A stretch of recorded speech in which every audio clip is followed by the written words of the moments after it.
So I've been making a shelf for my frag tank that I've been telling you guys about lately, and it was very easy. I was surprised at how easy it was to cut the egg crate and put the little feet on. All I did was I attached them with some zip ties through some holes, and it's not going anywhere. I might need to put one in the center, but that's about it.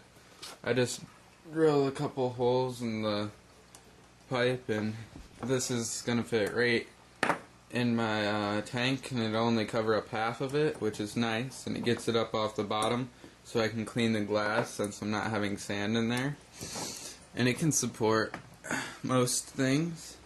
Now onto my tank. I've decided that I am going to frag this, just take off that top piece and put it in the frag tank. The frag tank is basically just a tank I had laying around, and I could set it up in my greenhouse with no lights. And I just have a filter on there right now. I might get a power head. I'm going to frag that when it gets a little bit bigger. It's almost big enough to frag now. It's grown considerably since I've gotten it. The mushroom, I don't know what's going on with him. He's about doubled in size since I've had him in here, and I don't know what's going on. He must like the new light.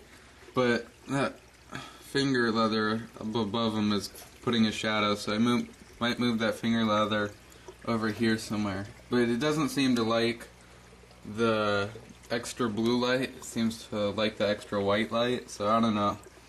The decimal, he keeps coming out. He used to be hidden away and never came out, but now he's coming out. My Kenyan tree, I had trouble with this because the guy I got it to didn't put them on frag plugs, he just cut them off. So I decided to put it on a frag plug, but I kept gluing it instead of rubber banding it to the frag plug, which wasn't a good idea because it'd fall off every time. So after about the fourth time gluing it to a rock, I just put a toothpick through it and rubber banded it, and it looks like it's doing a little better. I might take a frag off of that. I'm also going to move that into the greenhouse. So underneath, the only thing that's changed is nothing really. I put some egg crate in here and lifted it up off the bottom so there'd be more flow coming from underneath here and up through this. I'm still losing a lot of water, and there's still micro bubbles. I found out where they're coming from. When the water flows over here, sometimes it creates bubbles, and those are immediately sucked into the pump. So it's after my bubble trap. So I'm just gonna, when that float switch gets here, I'm gonna put it right here so it keeps it, so there's barely any flow, but there's enough to keep the film of stuff off the top. Still have to build my reservoir over here for the fresh water. My light seems to be doing fine underneath here. The plants are loving it. They are just going crazy. And they're not even a year old yet, so that's awesome. Their roots are growing crazy too. I need to get some Cheeto algae to put in there. I've been thinking about just ways to prevent my system from having any problems, and I think I'm going to get a reactor for carbon and a reactor for bioballs and just hang it up over here. I'm also thinking about getting an RO system because right now I don't have one. I'm just using Prime to do my water. It works fine, but it's a reef tank, and before I get any hard corals in there, I want to get an RO system and do a big water change. Now on the back, the overflow, it's still gurgling. It's very annoying. So right here, I'm going to have airline tubing coming out and put a little valve on that, and maybe that'll solve it. Hopefully. I really don't want to build an overflow box, but I will if I have to. So that's about it. The bubble tip anemone, I read somewhere that you can feed them once a day. Won't hurt them. I mean, it might hurt them a little, but they'll grow a lot faster. So I've decided I'm going to feed them 3 times a week instead of once a week, and hopefully that'll grow him out. Because once I cut him in half, I'm going to move the other one into the frag tank, and I'll just leave half of it in this tank, and I'll just leave that one alone and continue fragging the one in the frag tank. So in the end of this video, I'll probably do another video of my frag tank out in my greenhouse. It's nothing special, but I don't have to pay for lighting, which is good. And hopefully it'll grow stuff. It better grow stuff. I need more live rock in this tank. I know I do, because I don't have enough yet.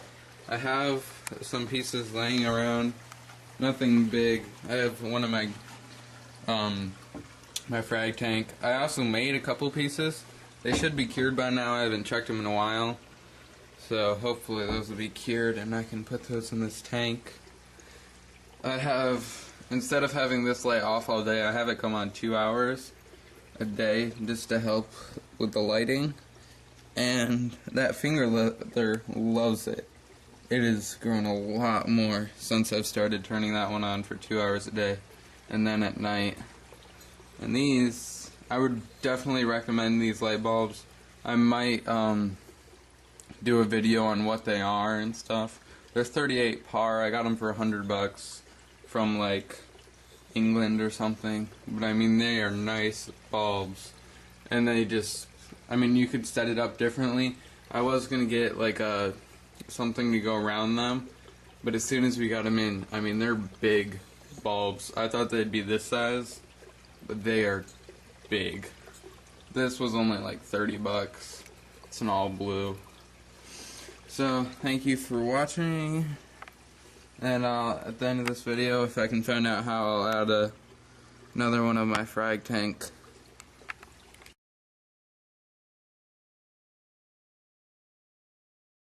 As promised, this is my frag tank that I'm setting up. Right now I'm just running a 200 watt heater, which keeps it nice and warm. I have a piece of live rock. Sorry, it's kind of dark out right now when I film this. But there's my egg crate that I put in. Here's my little thing. I don't know what the temperature is. You can't really see it. But this is kind of like a junk frag tank. I don't care if anything dies. So I just set this up in case anything does well. You can see down there, I just have a piece of glass on there to help with evaporation, because nothing's in there now. I need to put a float switch in there to top it off with this bucket that I have hanging here. And I have a Top Fin 30 on there. It's a pretty nice filter. It does the job on a 10-gallon tank, so I'm not worried.